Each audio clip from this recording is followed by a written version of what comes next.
Ryan Garcia versus Errol Spence Jr. could be next, since Ryan Garcia said that he already sent the offer to Errol Spence Jr. Who would actually win this fight? Well, before we talk about who to win this fight, let's take a look at their latest performances, in which Ryan Garcia fought Oscar Duarte, in which it was a very boring fight until Ryan Garcia started letting his hands go and knocked out Oscar Duarte in round 8. Duarte's legs have betrayed him! And after this, we all know that he just recently fought Devin Haney, in which he rocked Devin Haney in round 1. Aggressive, get overconfident! Big left hand! And then dropped him in round 7. Back.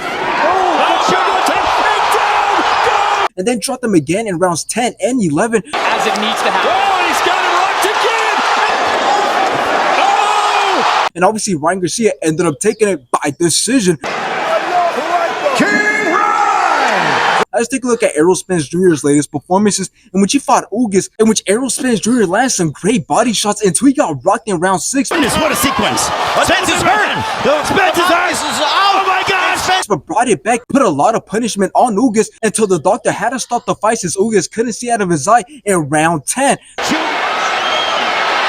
And this one is over! After this, we all know that Errol Spence Jr. then went on to fight Terrence Crawford, in which Terrence Crawford dropped Errol Spence Jr. at round 2.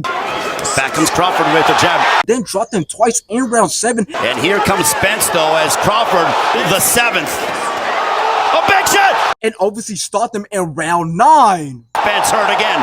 All right, hope that wobbles him. Spence might be going down again, and this one is over. Now, here's the interesting thing about this fight, and that is that this fight could actually happen, and it could be a closer fight than what most people think, and that is simply because when Ryan Garcia was set to fight Devin Haney, everybody assumed that Ryan Garcia was going to get exposed like how he got exposed against Gervonta Davis, and they were right to think that, and that is because Devin Haney was and is the more complete boxer than Ryan Garcia, as Ryan Garcia just depends on his speed, reflexes, and power, and if that wasn't able to work against Gervonta Davis, then why would it work against Devin Haney? But here's the thing, he shocked the world because it did end up working against Devin Haney. So now that Ryan Garcia has caught out Errol Spence Jr., I'm sure that most people aren't going to be doubting Ryan Garcia as much as they would be if Ryan Garcia would have lost to Devin Haney. So now what can we expect from this fight? Well, I do believe that Errol Spence Jr. is going to come to fight. I do see him boxing with Ryan Garcia, but then I also do believe that he's going to want to make it a fight. Kind of how we seen against Terrence Crawford. There was moments in the fight where Errol Spence Jr. was putting pressure and was making it a fight when he knew he was losing. And I could see him doing that early on with Ryan Garcia, but I do believe that that defensive tactic that Ryan Garcia has been showing against Oscar Duarte and Devin Haney might allow him to eliminate all that crazy pressure from Errol Spence Jr. So in the end, considering that Errol Spence Jr. has been rocked, dropped, and finished, there's no way I can see Ryan Garcia doing the same. So I do believe that Ryan Garcia, if this fight happens, will be able to hurt Errol Spence Jr.,